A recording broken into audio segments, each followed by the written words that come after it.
গুলো হ্যাক করার কথা আমরা শুনেছি আপনাদের প্ল্যাটফর্ম থেকে। সেই প্ল্যাটফর্মটা কি, আসলে আপনারা এটা হ্যাক করেছেন কিনা, করলে কেন করেছেন, কাদের কাদেরটা করেছেন? আমি আমি ব্যাপারটা বলি, আগে বলি, রেকর্ডে পড়ে যাই আমরা। ব্যাপারটা হচ্ছে, আমি বলি, আমাদের সাইবার কমিউনিটি জুলাইয়ের অভ্যুত্থানের মধ্যে সাইবার যুদ্ধে অপরিসীম ভূমিকা পালন করছে। এটা একমাত্র সোশ্যাল মিডিয়াতে যত সর্বসাধারণ আছে সবাই ব্যাপারগুলো হচ্ছে পাবলিকলি দেখেছে যে আমরা ফ্যাসিস্ট হাসিনার সময় আমরা ফ্যাসিস্ট হাসিনার বিরুদ্ধে কিভাবে কাজ করেছি, এবং যে জায়গায় থেকে জুনায়েদ আহমেদ পলক নিজে তার টিম নিয়ে, যে তার টিম দ্বারা আমাদের সাথে যোগাযোগ করে হচ্ছে আমাদেরকে যে টাকার প্রলোভন দেখাইছিল, আমরা কিন্তু জুনায়েদ আহমেদ পলকের কথা আমরা রাজি হই নাই, এবং আমরা তাদের পক্ষ নিয়ে আমরা কাজ করি নাই। আমরা অবশ্যই স্টুডেন্টদের পক্ষে ছিলাম, এবং স্টুডেন্টদের পক্ষ থেকে আমরা কিন্তু পুরো আন্দোলনটা সাইবারে আমাদের যুদ্ধটা আমরা অব্যাহত রাখছি। এখন আমি যেটা বলতে যাচ্ছি আপনাকে, সেটা হচ্ছে যে উপদেষ্টাগুলো আছে, কিছুদিন আগে আমরা উপদেষ্টাদেরকে আমরা একটা ওয়ার্নিং দিয়েছিলাম, 72 ঘন্টার একটা ওয়ার্নিং দিয়েছিলাম। সেই ওয়ার্নিংটা হলো যে উপদেষ্টা ফারুকীকে অপসারণের জন্য। উপদেষ্টা ফারুকীকে অপসারণ যদি না করা হয়, সেই ক্ষেত্রে বাংলাদেশের সাইবার স্পেসে আমরা অ্যাটাক চালাবো, আমরা তাদেরকে বলেছি, ঠিক আছে?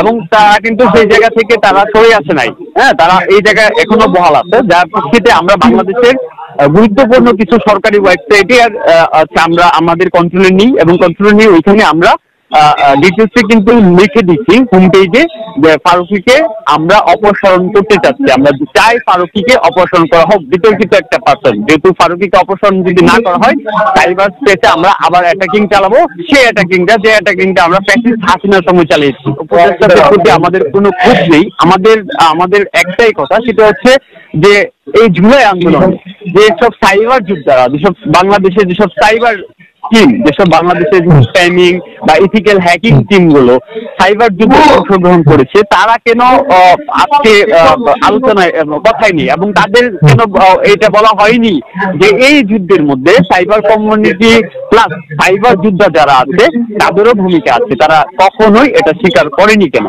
এবং আমাদের যারা সাইবারে আমরা যুদ্ধ করছি, আমাদের মতো যেরকম স্প্যামিং বা হ্যাকিং টিম আছে, তারা কেন বঞ্চিত? এবং তারা এবং যাদের ডাকে, আপনি যদি বলি, আপনি হয়তো বা জানেন ব্যাপারটা, যে একমাত্র সাইবার কমিউনিটি ডাকেই কিন্তু তখন যারা রেমিটেন্স যোদ্ধা আছে অনলাইন প্ল্যাটফর্মে সাইবার কমিউনিটিকে সাড়া দিয়ে তারা কিন্তু রেমিটেন্স সাধন করে দিয়েছিল।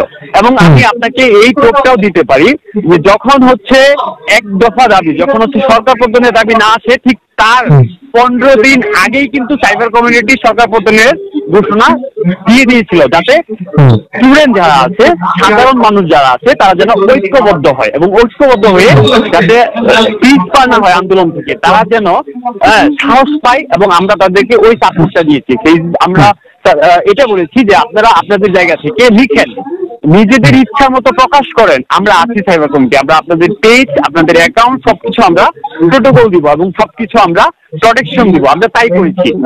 যে সকল পেজ গুলো থেকে হচ্ছে পোস্ট করা হয়তো ফ্যাসিস্ট হাসিনাকে নিয়ে, সেই সব পেজ গুলো হচ্ছে ফ্যাসিস্ট হাসিনার যে আইটি সেক্টরের যে যারা ছিল, তারা হচ্ছে কথা বলে এই পেজ গুলো নষ্ট করে দিয়েছিল। আমরা সেগুলো ব্যাক করে দিচ্ছি, অনেক অ্যাকাউন্ট ব্যাক করে দিচ্ছি, বিভিন্নভাবে সচেতন করছি। এখন আমি মূল কথায় আসি, আমাদের মূল কথা হচ্ছে এটাই যে উপদেষ্টা যারা আছে তারা এখনো কেন সেই বিতর্কিত পার্সন এই ফারুকীকে কেন এখনো তার জায়গায় এখনো কেন বহাল রাখছে, যেখানে হচ্ছে ব্যাপক হারে সোশ্যাল মিডিয়াতে একটা আন্দোলন এসেছে অফলাইন এবং অনলাইনে যে ফারুকীকে অপসারণ চাই। আমাদের কথা হচ্ছে এটাই যে এই ফারুকীকে কেন অপসারণ করা হলো না, এক। আর দ্বিতীয়ত হচ্ছে সচিবালয়ের আগুন বিষয়ে, সচিবালয়ের যে আগুনটা লেগেছে সেইটার ফুটেজ যে ব্যাপারটা তারা পাবলিক করছে, যদিও এটার পিছনে আরো অনেক কিছু আছে। তো আমরা চাই সচিবালয়ের যে ব্যাপারটা, আগুনের যে ব্যাপারটা, এই ব্যাপারটা ক্লিয়ার করতে। সাইবার কমিউনিটি সবসময় একই কথা বলেছে যে সাধারণ ছাত্র জনতা এবং সাধারণ মানুষের পাশে থেকে তারা যে ডাক দিয়েছে সাইবার কমিউনিটি, যদি সেটা যৌক্তিক মনে হয় এবং সেই যৌক্তিক ডাককে তারা সাপোর্ট করে আমরা সাইবার যুদ্ধ চালিয়েছি। সুতরাং আমরা মনে করি যে এই উপদেষ্টা মণ্ডলী থেকে ফারুকীকে যদি অপসারণ করা না হয়, বাংলাদেশে বড় ধরনের সাইবার অ্যাটাক আসতেছে এবং সেটার জন্য দায়ী থাকবে বর্তমান যে আন্দোলনের বিপ্লবী যে দুজন উপদেষ্টা আসিফ এবং নাহিদ। এদের এই আগামীতে যে সাইবার যুদ্ধটা আসবে বাংলাদেশে এবং সাইবার স্পেসে যে যুদ্ধটা হবে সেটার জন্য দায়ী থাকবে এই দুজন কোনোভাবেই দায় এড়াইতে পারবে না। আচ্ছা, একটু বলবেন ভাইয়া যে এখনো আপনারা কাদের ফেসবুক অ্যাকাউন্ট এখন পর্যন্ত আপনাদের নিয়ন্ত্রণে নিয়ে গেছেন?